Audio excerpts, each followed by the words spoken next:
Hi dears, welcome to Shiny Thagaval.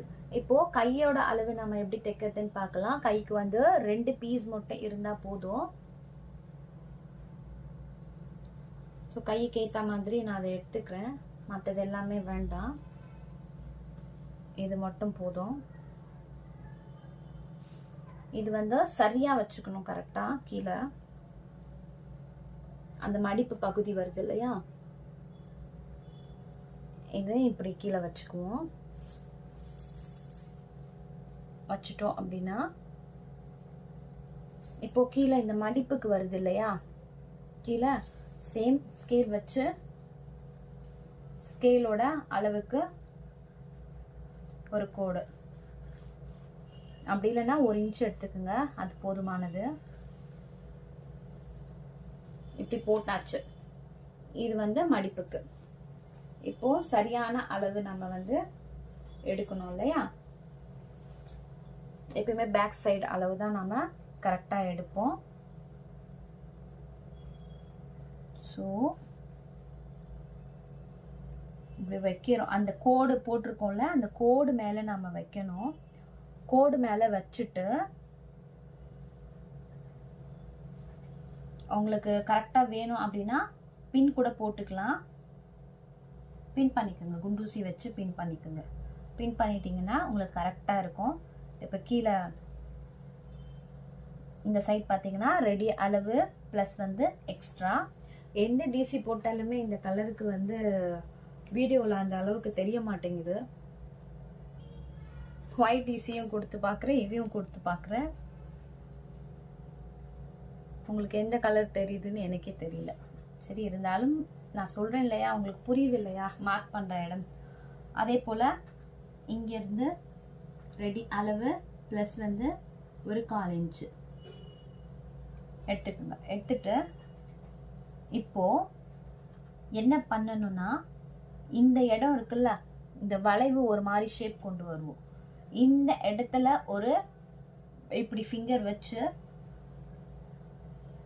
இப்படி mark பண்ணிக்கோங்க. ஏன் அதை மார்க் பண்ண சொல்லனா, அந்த இடத்துல வரும்போது வளைவு கொடுத்து எடுத்துட்டு வரணும் அப்படின்ட்டு. இல்ல உங்களுக்கு வந்து அவங்களுக்கு கரெக்டா தான் இருக்கு, எந்த அளவும் மாத்த சொல்லல அப்படின்னா, கரெக்டா வேணும்னா திரும்ப அந்த வளைவு எல்லாத்துலயுமே இந்த மாதிரி ஃபிங்கர் வச்சு நீங்க ஒரு டாட் வச்சுட்டு வந்துடலாம். அடுத்து மெயின் தைக்கிற அளவு. அவ்வளவுதான் மெஷர்மெண்ட். இதோட நமக்கு அந்த கிளாத் தேவையப்படாது. நீங்க மார்க் பண்ணதை வச்சு கூட நீங்க வந்து தாராளமா ஸ்டிச் பண்ணிட்டே வந்துடலாம்.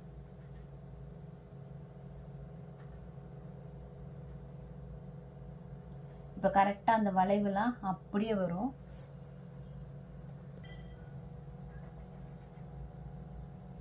அப்படியே வளைச்சு அந்த 1 இன்ச் டாட்க்கு கரெக்டா எடுத்துட்டு வந்துடலாம். அவ்வளவுதான், முடிஞ்சது. கையோட அளவே பாத்தீங்கன்னா இவ்வளவுதான். நம்ம எவ்வளவு வைக்கலாம்னா 1, 1.5. பிகினர்ஸா இருந்தீங்கன்னா 2 கூட வச்சுக்கோங்க கைக்கு.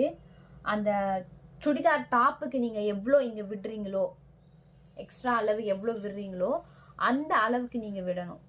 அப்படி விட்டா மட்டும்தான் உங்களுக்கு கரெக்டான அது வந்து உங்களுக்கு உட்காரும். நீங்க அது ஒரு அளவு வச்சுட்டு இங்க ஒரு அளவு, அங்க 1.5 வச்சிருப்பீங்க, இங்க 2 வச்சீங்கன்னா இது எக்ஸ்ட்ரா வரும். மாத்தி வச்சீங்கன்னா அது எக்ஸ்ட்ரா வரும். அடுத்து எல்லாருமே இங்க வந்து சைடா இந்த அளவும் எடுத்துட்டு கையோட சுற்றளவும் எடுத்துட்டு இப்படி ஜாயின் பண்ணுவீங்க. அது பண்ணாதீங்க, அது உங்களுக்கு அந்த அளவுக்கு பெர்ஃபெக்ட் வராது. ஸோ நீங்க வந்து இப்படியே கோடு கிழிச்சிட்டு, இந்த கலர் தெரியுது,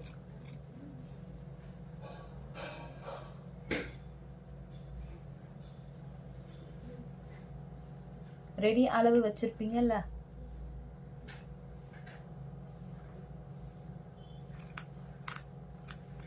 நீங்க சரியா வரைஞ்சிருந்தீங்கன்னா அந்த வளைவு மேலேயே நீங்க வந்து கரெக்டா உங்களோட கட்டிங் எடுத்துட்டு போகலாம்.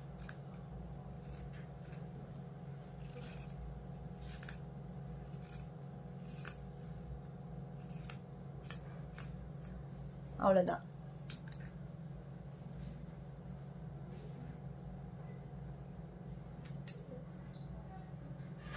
இங்கே ஒரு நாட்சு. அதுக்கப்புறம் அந்த மடிப்பு பகுதி ஸ்கேல் சைஸுக்கு நீங்க கட் பண்ணி வச்சிருக்கீங்கல்ல கோடு கிழிச்சிருக்கீங்கல்ல அங்கே ஒரு நாச்சு, ஏன்னா இது மடிப்புக்கு வேணும் அப்படின்ட்டு. அவ்வளோதான் கையோட ஷேப்பும், ஹேண்ட் ஷேப்பு அவ்வளோதான். ப்ளவுஸ்க்கும் சேம் மெத்தட் தான். தேங்க்ஸ் ஃபார் வாட்சிங்.